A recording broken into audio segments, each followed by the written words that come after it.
Olá, por aqui Joel. No último vídeo nós falamos sobre a armadura de Deus parte 1, essa é a parte 2. Se você não viu, dá uma olhada na descrição ou no encarte que vai estar aqui acima e assista o vídeo 1 primeiro, porque esse é uma sequência. No vídeo da semana passada eu terminei ele dizendo que no versículo 14 de Efésios 6, a palavra era pois fique firme ou fique pois firme, ou fiquemos firme. E isso se refere a um posicionamento. Eu iniciei o vídeo da semana passada com o versículo de Romanos capítulo 13, versículo 12, e lá diz que a noite já avançou e o dia se aproxima, portanto, abandonemos as obras das trevas e nos vistamos da armadura da luz. Então é um posicionamento, aquilo que eu preciso fazer. Eu não posso ficar estático, esperando que as coisas aconteçam, que as coisas da fé aconteçam, que Deus haja em mim, mas eu estou estático sem fazer aquilo que eu preciso, então eu preciso me posicionar.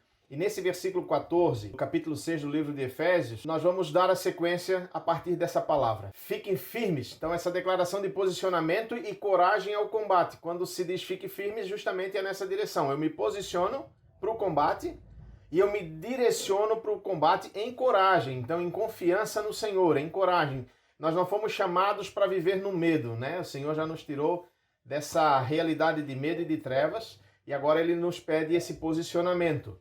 E a sequência do versículo 14 vai dizer, cingindo-vos com a verdade. Ora, Jesus é a verdade. João 14, 6. Eu sou o caminho e a verdade e a vida. Então Jesus é a verdade.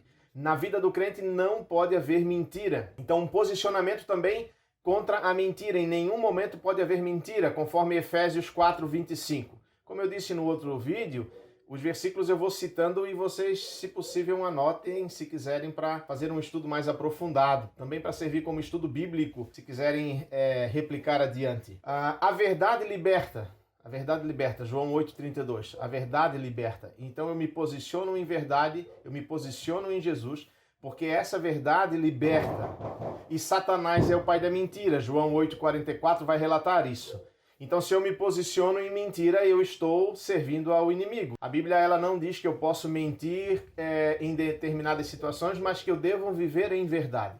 E justamente cingir-se com a verdade é estar envolto com a verdade que é Jesus Cristo e viver sob a direção da palavra do Senhor. Além do que, 2 Tessalonicenses 2, 9, vai dizer que o anticristo se firma na mentira. Então eu não posso viver sob essa sentença, ou eu não posso viver sob essa tônica do anticristo em que ele vai se manter, ele vai se estabelecer, vai se firmar na mentira. A sequência do versículo 14 ainda vai falar que eu preciso me revestir com a couraça da justiça. Então, essa palavra do versículo 14 tem a ver com, de novo, estar envolto na justiça de Deus. Eu preciso estar envolto na justiça divina. Então, a justiça de Deus ela é contraposta à justiça humana, porque a justiça humana muitas vezes se funda na quebra dos princípios bíblicos. No último vídeo eu falei sobre a questão de resistir o dia mal. Para resistir o dia mal, são dias que vem a quebra de princípios bíblicos, em que o anticristo vai estar atuando, em que a perseguição vai vir, em que os falsos profetas vão estar pregando e vão estar falando contra os princípios bíblicos já dados por Deus para nós. Então essa justiça com qual eu vou me revestir não é uma justiça própria, não é uma justiça do homem, é justamente a justiça de Deus,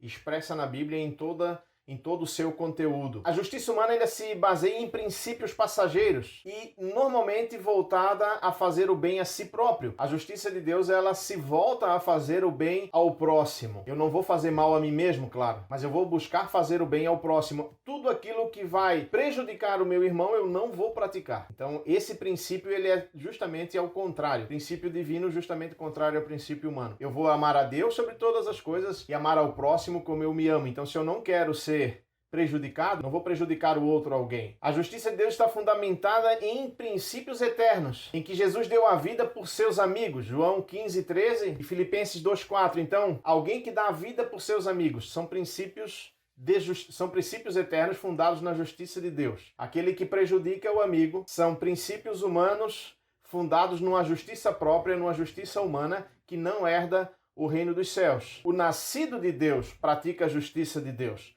1 João 2, 29. Então, o nascido de Deus pratica a justiça de Deus. Por vezes pode ser tão confuso, mas quando eu começo a estudar a Bíblia e a viver sobre esses princípios, e a viver sob a direção do Espírito Santo em minha vida, eu começo a entendê-los e começo a praticá-los. Então é muito importante essa sensibilidade para a ação do Espírito Santo na minha vida, na tua vida. A gente precisa estar fundamentado naquilo que Deus tem preparado para os seus. Versículo 15, calçar os pés com o Evangelho. Versículo 15, calçai os pés com a preparação do Evangelho da paz. Então, o Romanos 5:1 vai falar da paz com Deus. Aquele que está aliançado com Deus, ele vive na paz do Senhor e ele agora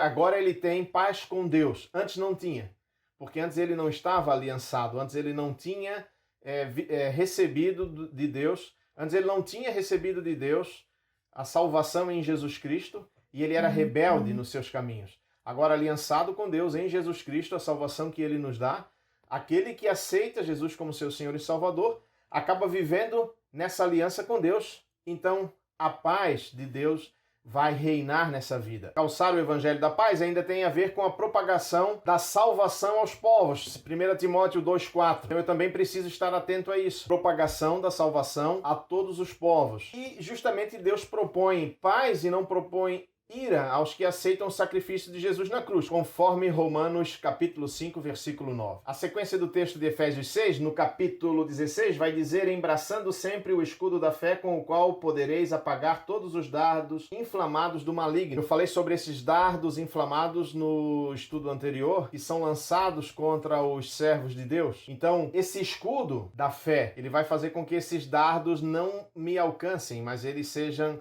vencidos antes de me atingirem. Salmo capítulo 28, versículo 7 vai dizer que o Senhor é a minha força e o meu escudo. Esse escudo da fé é o Espírito Santo. O Espírito Santo é o nosso escudo da fé. E os crentes, aqueles que creem em Jesus, os cristãos, eles são selados com o Espírito Santo.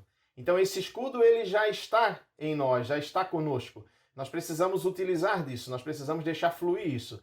A fluidez do Espírito Santo em nossas vidas, para que isso possa ser, de fato, uma constante em nós. Ali vai dizer, embraçando sempre o escudo. Então, sempre embraçado no escudo e não só quando a gente acha que é necessário, mas o Espírito Santo atuando em minha vida de maneira constante. O Espírito Santo atuando em minha vida de maneira permanente. Eu preciso deixar essa fluidez acontecer. Eu preciso deixar com que o Espírito Santo me guie, que o Espírito Santo me ensine, que o Espírito Santo me lembre. Ele vai me lembrar daquilo que eu estudo da palavra. Então eu preciso estudar a palavra, mas ele vai fazer esse papel, ele vai fazer isso de fato. A fé é produto do Espírito Santo em nossas vidas, porque é o Espírito Santo que nos convenceu do pecado, da justiça e do juízo. O Espírito Santo, ele faz todo esse processo. João 16:8. O Espírito Santo, ele é consolador. João 14:6. O Espírito Santo nos sela para a redenção. Isso eu disse pouco, mas Efésios 4, versículo 30. 1 João 4:4 é justamente o Espírito Santo que apaga os dados inflamados do inimigo. O versículo 17 vai nos dizer o seguinte: tomai também o capacete da salvação e a espada do Espírito, que é a palavra de Deus. Então, com relação ao capacete da salvação, Satanás irá sempre tentar lançar em nós pensamentos, lançar sobre nós pensamentos. E um deles é que eu não estou salvo. Um deles é que eu não estou salvo porque eu não tenho feito o suficiente para estar salvo. E, na verdade, eu não faço nada suficiente para estar salvo. Jesus fez isso. E essa é a estratégia de Satanás contra a minha vida. E eu tenho que respondê-lo com a palavra. Jesus fez a obra de salvação para que eu pudesse estar salvo, e eu aceitei essa obra e eu estou salvo em Jesus Cristo. E de novo, esse é um posicionamento de fé em que eu tenho que declarar, eu preciso declarar isso. E em Jesus Cristo, ao aceitar a salvação, eu recebo o Espírito Santo em minha vida. E ele vai fazer o trabalho dele em mim se eu deixo com que ele faça. Senão, eu vou sempre de novo ainda tentar me manter no controle da vida. E com isso eu acabo vivendo em desespero e em tristeza, porque eu não vou estar convencido daquilo que é promessa de Deus. Tem um vídeo que eu falo sobre salvação, dá uma procuradinha no canal para dar uma olhada.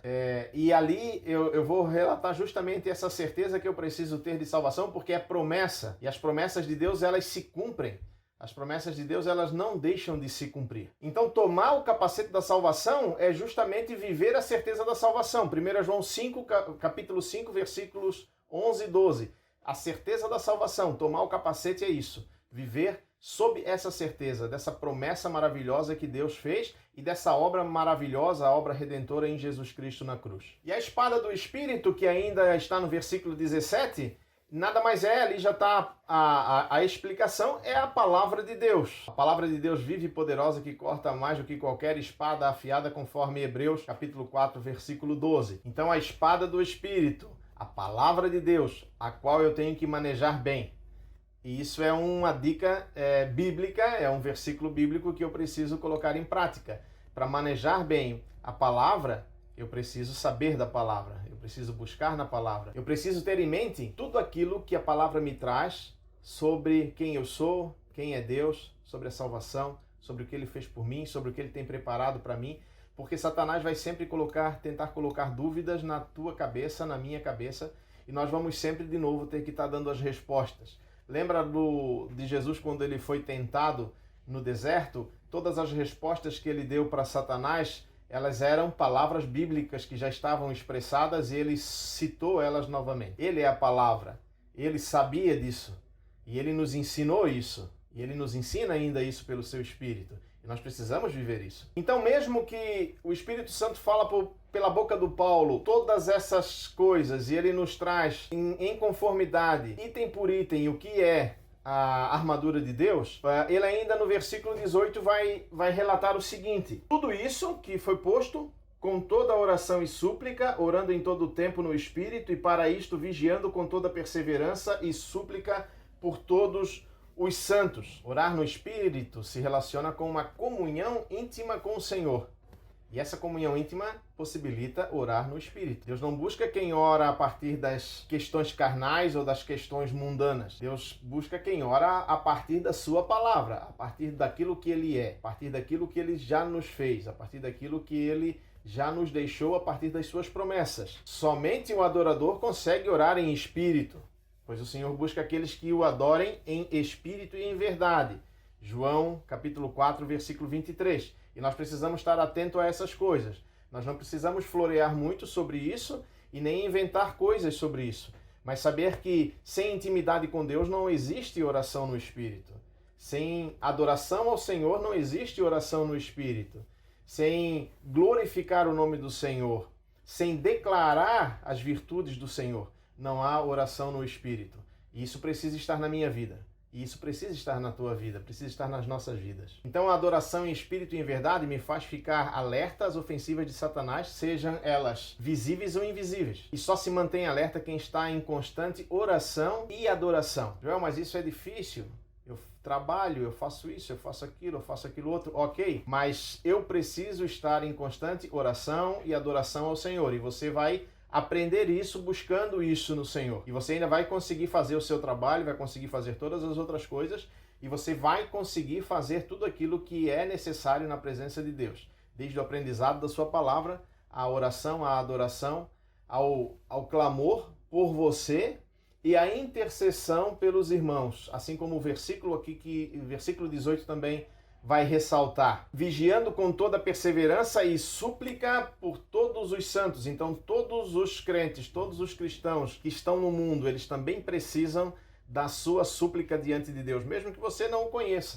Eu preciso clamar a Deus pela igreja de Cristo. Eu preciso clamar a Deus pela igreja de Cristo. Interceder junto a Deus por cada um deles. Nominalmente, não, porque eu não conheço o nome de cada um.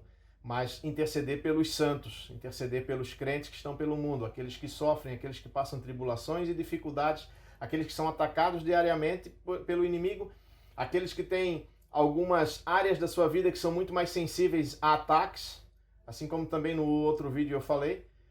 Eu preciso estar orando, nós precisamos estar nos fortalecendo, porque quando eu assumo quando eu busco essa vida com Deus, entrego a vida a Jesus, e eu recebo do Senhor essa armadura de Deus, não precisa explicar muito mais de que eu já estou no exército de Deus. Ele é meu general. E se eu estou no exército, o soldado ele permanece alerta 24 horas por dia. Eu preciso estar alerta. O Senhor nos abençoe e nos ajude nessa luta que é diária. A volta de Cristo está próxima, o Senhor está voltando para nos levar, mas nós precisamos ir lutando até então para estarmos na presença do Senhor naquele dia glorioso em que vamos viver as maravilhas eternas que Ele tem preparado para nós. Espero que tenha sido claro e tenha ajudado vocês. Se vocês têm sido auxiliados por esses vídeos, eu peço que repassem adiante e compartilhem para que a palavra do Senhor possa estar sendo pregada a muitos outros, a muito mais pessoas possam estar ouvindo da palavra do Senhor. Peço também que, se possível, façam seus comentários. O Senhor Jesus abençoe cada um. O Senhor Jesus resplandeça o seu rosto sobre cada um de vocês e que Ele dê a sua paz a cada um de vocês. Fica na paz do Senhor Jesus.